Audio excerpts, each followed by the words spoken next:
Hello! Right. I'm recording this after I've finished recording what you're about to watch. Holy shit, it's 40 minutes long. That's before I'll edit some bits out. I can't expect anybody to sit through 40 minutes of question and answers, so I do apologise. I'm still going to put the video up just because I've done it now. I've sat for the last hour recording this. I just don't, it's not fair to watch, to make you sit through 40 minutes of video, so I'm not going to be offended if you just think, nah, I'm not going to watch this, but 40 minutes, man, that's ridiculous. I don't know how I do it. I honestly don't know how I do it, but on with the video.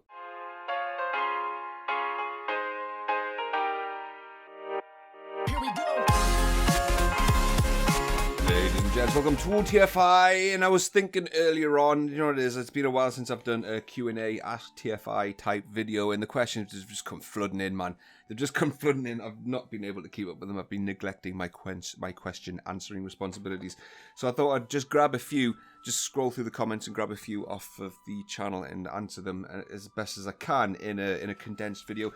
And before I do that, just before I switched on the camera, the postman knocked at the door with an unbendable letter saying, oh, it was addressed from Autodesk on an envelope with the old Autodesk logo. So obviously someone's trying to shift some old stationery before they get some new ones printed.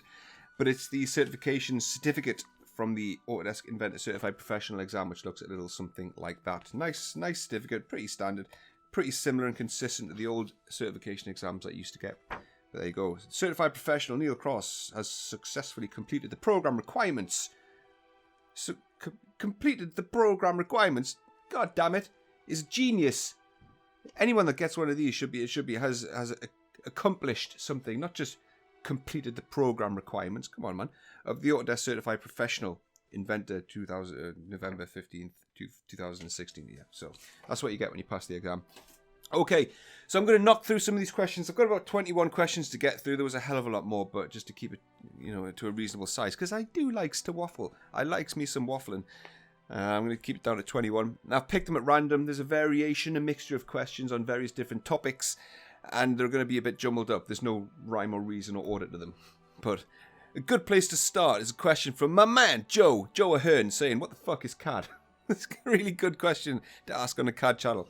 But to be fair, he found my channel through the workstation video that I did, comparing the cheap workstation Slayer video.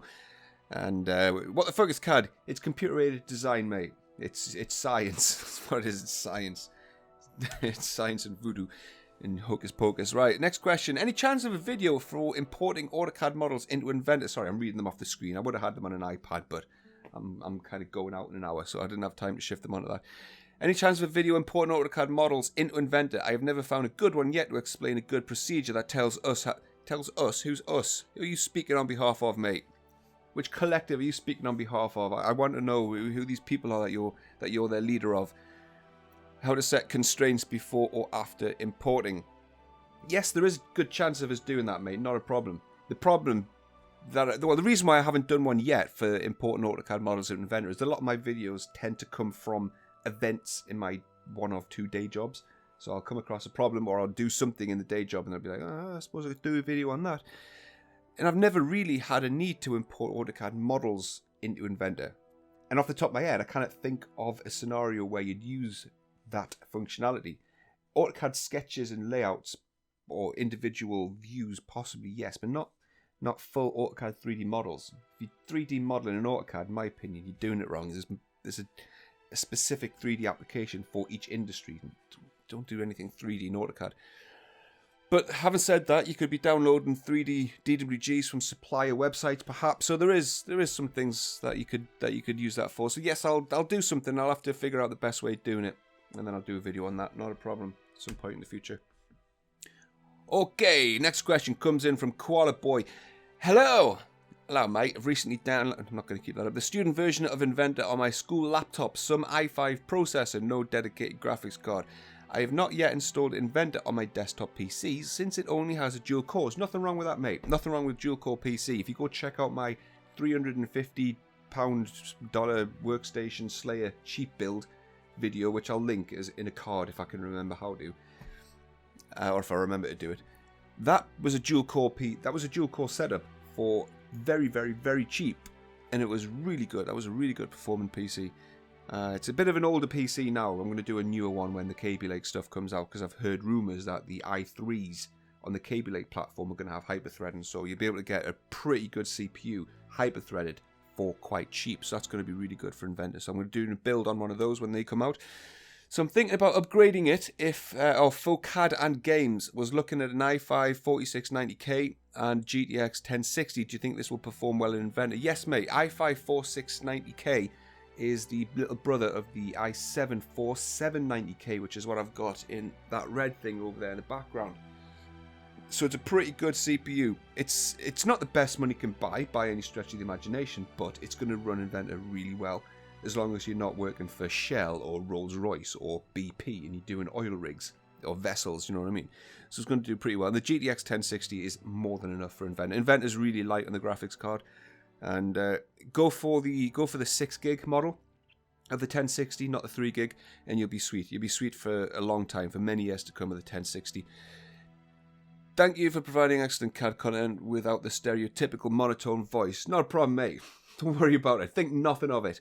Right, next question has come in from John Doe. John Doe? Is that a character in a movie or an actor? I don't know. In bold. Jesus Christ, man. In bold's blinding me. What are your thoughts on Noble chairs? Right, this question, if you don't understand the context of this question, there's a video on my channel from like back in June where I slagged the hell out of the branded DX Racer, who sent me the most garbage piece of shit chair that I've ever received in my life.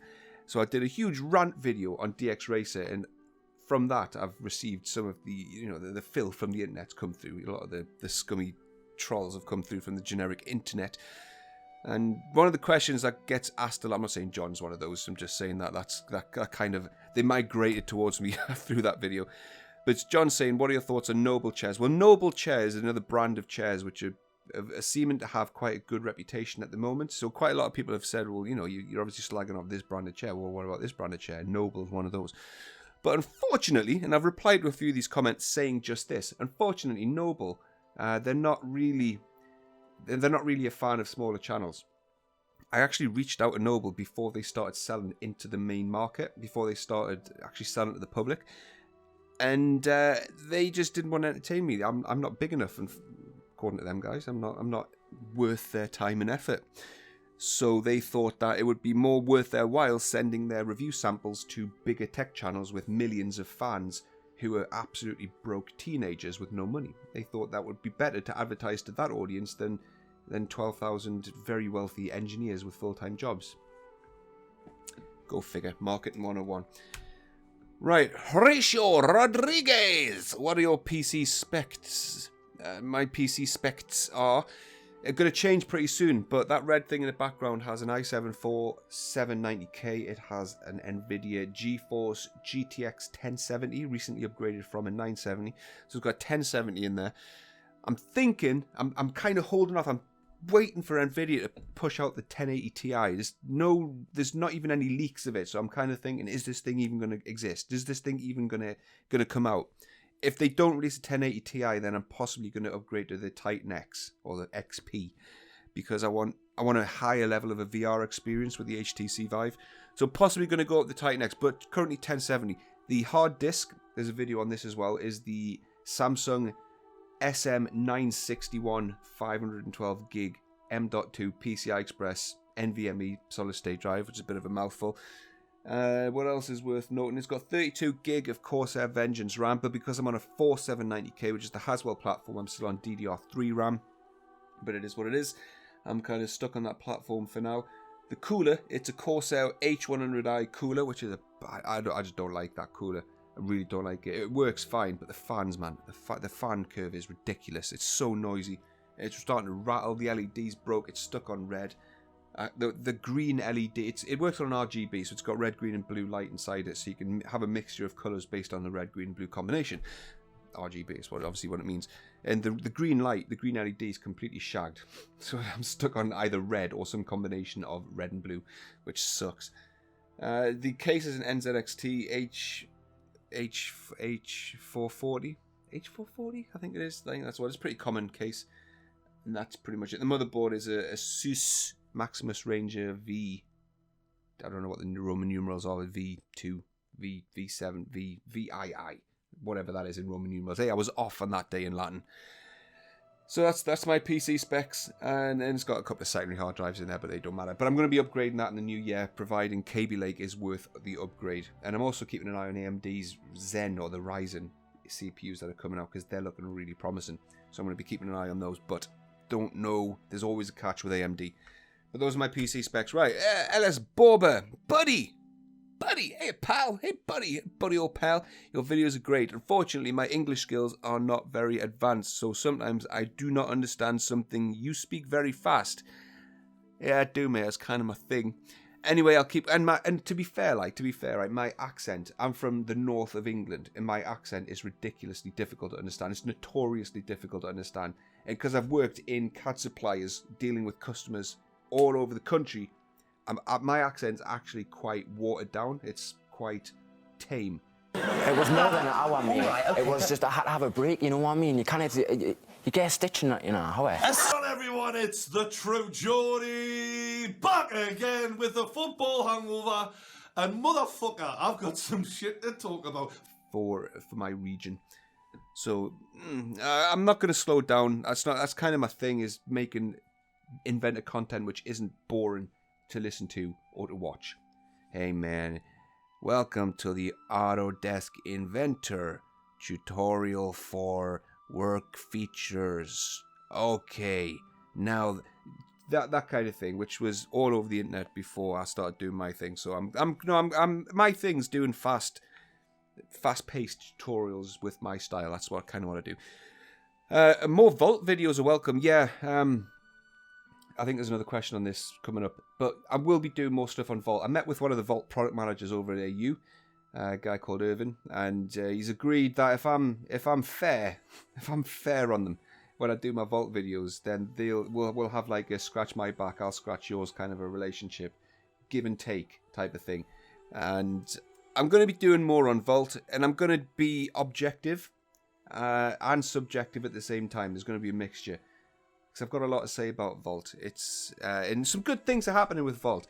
The Vault team, the Vault product team within Autodesk have recently merged with the Inventor team, so there's going to be a shift in focus for the Vault development, and hopefully a renewed effort to get things a little more seamless between the two programs. Let's say there's a lot of work needed on that, but because I'm in the public eye. Or the Autodesk guy said, look, if you as long as you're not being a complete dickhole to us, we'll work with you, and we'll listen to you, and we'll take things on board. So that's kind of where I'm coming from with that. So more Vault stuff will come soon, probably after Christmas, because Christmas is Christmas, you know what it's like. Right, from Korg, the tutorial was very helpful, thank you. However, on the make a part, I could not add the parts. I would appreciate your help in increasing the text size of the dimensions in sketch mode, since the application options only allows a size 9. Jesus Christ, man. How big do you want them? When you're doing a sketch, when you're doing dimensions in a sketch, the words in the dimensions, in the size of the dimensions in the sketch environment, they're not meant to look like they do on a drawn sheet. But your help is always appreciated, since at my age I need large text. Well, that's fair enough, mate, but I wouldn't be increasing this. Go at the max size, which I think actually in the recent versions of Inventor, in the modern ones, the latest ones, it's actually a 5. If you go to application options in Inventor, and then you go to general, and then there's annotation scale in the application options. I think it's the number 5, scaling factor of 5 is the largest it'll go to. But if you're struggling to see the small text on screen, the best thing you can do is just lower the resolution of your screen. If you run it at 1080p and that's too small, just drop it down. Drop it down so as low as you can go. You can't go too low, or else dialog boxes start shooting off screen and you lose real estate in the modeling window. So there's only so low you can go. But you get a bigger monitor. Get something like this. I know these are quite expensive, but they're coming down in price. There's other larger monitors you can go for. Even run it through a TV and put it at 1080p on a TV. 42-inch TV at 1080p. The pixels are huge. So maybe do something like that. That might help you out. Andrew Gillian, have you considered doing any Right. Yeah, all right. I copied and pasted these questions yesterday, so I'm sort of seeing them thinking, all right, I remember why I put that one up there. Yes, I am. There's a lot of debate and is controversy really the right word to use? I don't know. But last week, the Fusion services went down for 24 hours, which is a big deal. It really is a big deal.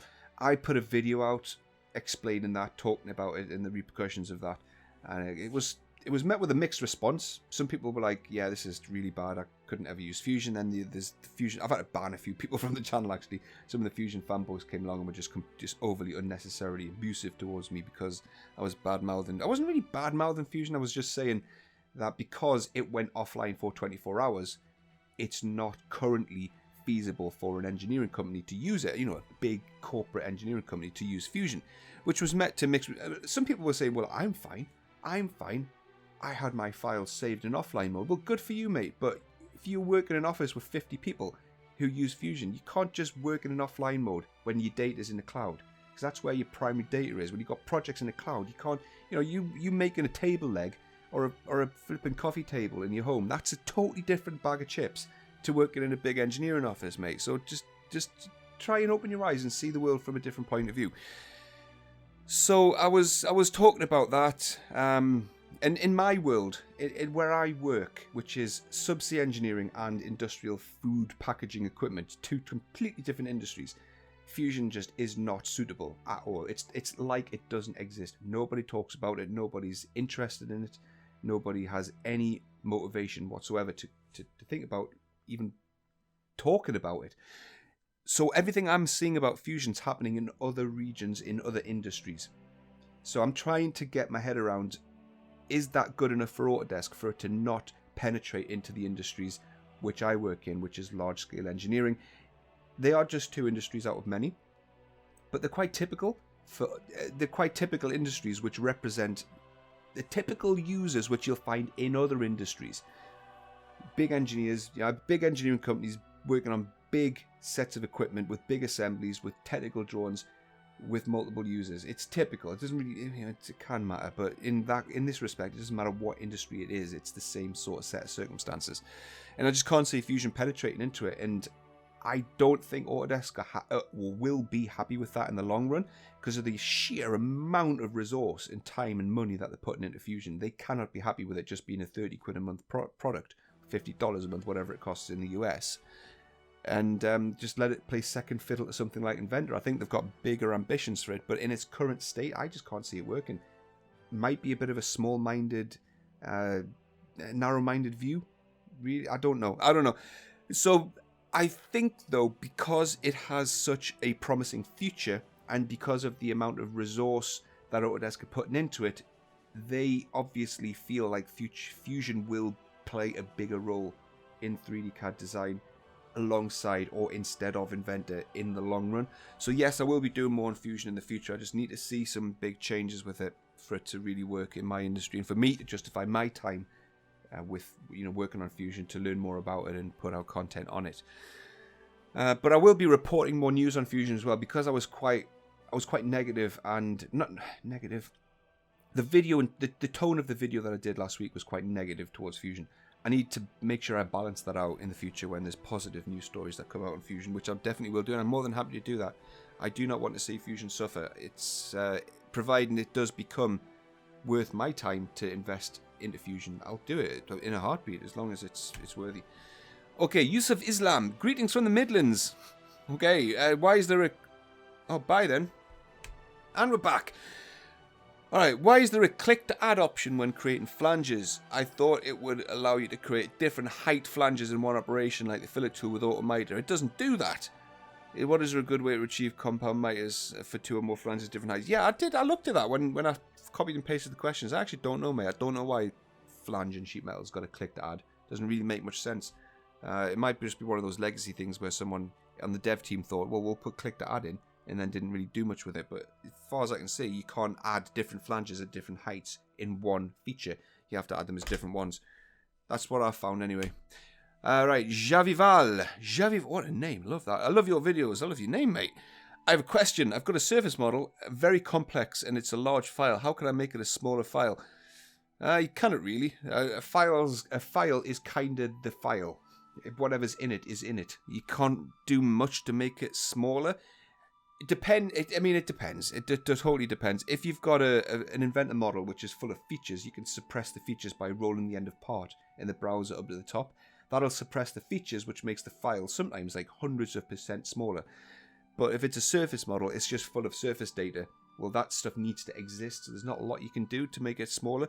You can try doing, go into construction mode and deleting things that you don't need to have in there, and then that you're just reducing the detail in the model. That's all you can really do. If you don't need to edit that file, you could maybe convert it into a JT file or a step file. Try one of the translation formats to see if that works for you, and then when you reopen it in Inventor and it does a conversion again, it might come out smaller. But there's not a lot you can do, really. Your PC might be the problem. You might have a shitty PC with low RAM, low CPU clock speed, perhaps. Read from Rob, Silhouette Rob. Hi, Neil. I do know if anyone is using Inventor on large format Microsoft Surface Hub or Surface Studio. Flippin' frickin' mint question. When I was over at AU in Vegas, I tried one of the new Surface Studios, which is the Microsoft's new Mac killer. The big thing on a hinge with the little wheel thing that sticks to the screen. And it was looking pretty tasty. It was looking lovely. The couple of problems with it, just using it on the demo, the little magnetic wheel, when you stick it to the screen, was just sliding down the screen. I went to the Microsoft guy, he's like, your little turny wheel thing's wanting to run away. And he's like, no, it's not. I'm like, no, it is, mate. Watch, you put it on the screen and it starts sliding down very slowly. And he was like, yeah, it's a pre-production unit. I was like, all right, okay, no, whatever. But I like them. I really like them. Autodesk Autodesk is sometimes really slow to catch up with modern technology, which you wouldn't think, given that they've got like Autodesk Labs and they like to put out the image of them being at the forefront of technology. But in many ways, their end products are sometimes very slow to catch up. So they're way behind with touchscreen technology. Inventor and Fusion, for that matter, doesn't have any built-in touch functionality. Yes, you can use a pen. Yes, you can click points on a screen to reproduce where you would click a mouse button. But there's no integrated UI for touchscreen, so you're not going to get too much of a benefit from using the Surface Studio.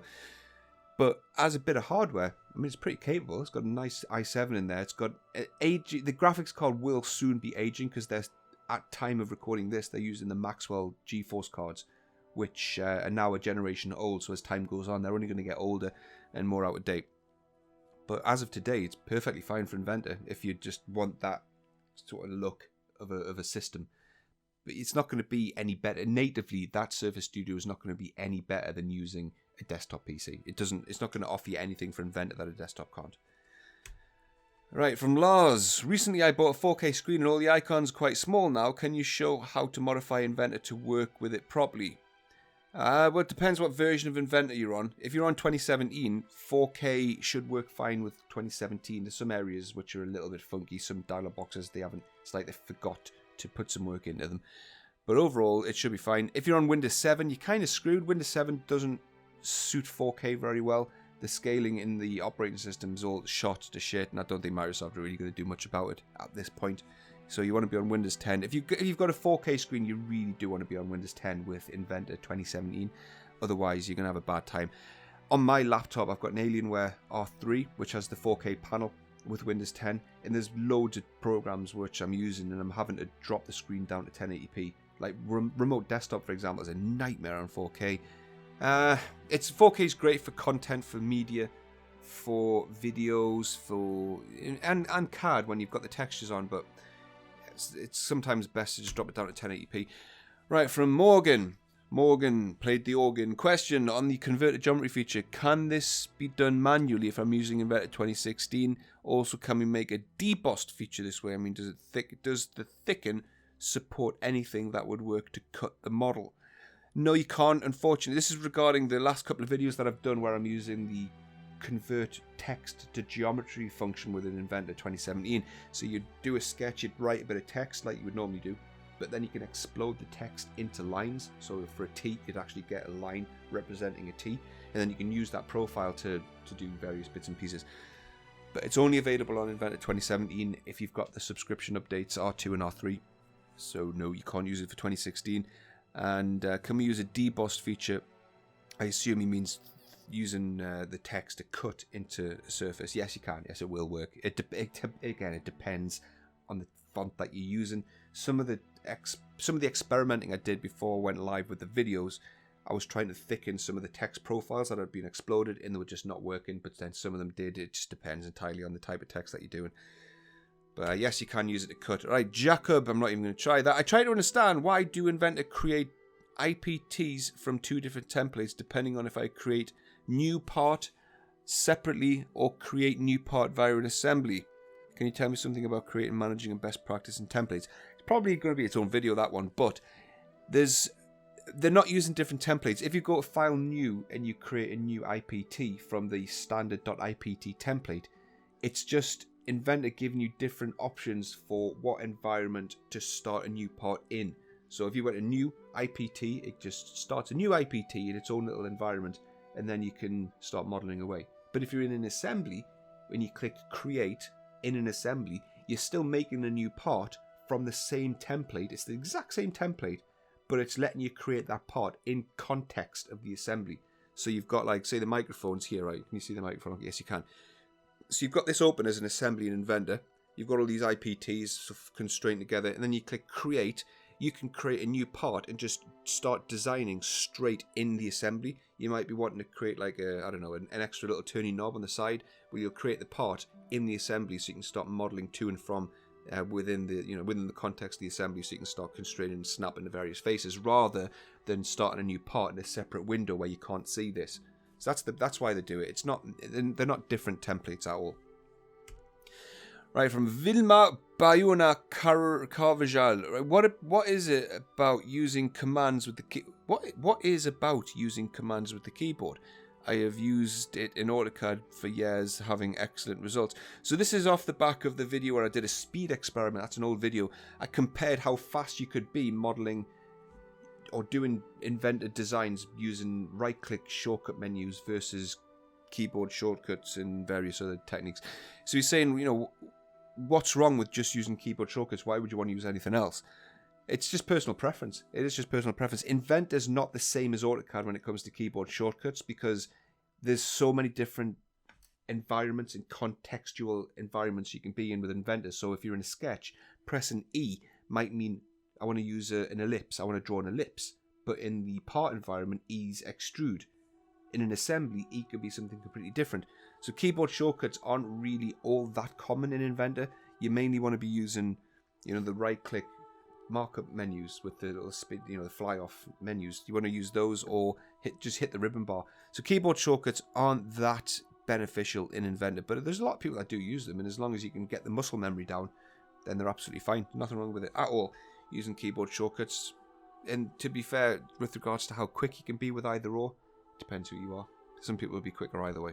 Right, Pedro. All right, this is a long question, but the answer, the overall question is, are you going to be doing anything to help us install Vault? Well, I've already done some videos on that. I'll link them in the cards up there. There's already some videos on the channel how to set up Vault. So that's all good and that's all done. But future videos on Vault will be coming. All right, this question comes in from Virtual Reality Fun. It's a funky name. I want some virtual reality fun, mate. Right, have you seen VR4 CAD by Vertalis? Hyperlink to said program. Looks awesome. Endorsement to said program from Virtual Reality Fun. That looks suspiciously like a plug, mate. That's suspiciously like a plug to your own software. Perhaps. I don't know. No, I haven't. I haven't seen it. What I'm going to try to do in the future is put more of an effort to cover little independent indie plugins for CAD programs. And my enthusiasm for that came from Enscape, which was a video I've done, I think I did it last week, which is Enscape's a visualization plugin for Reddit.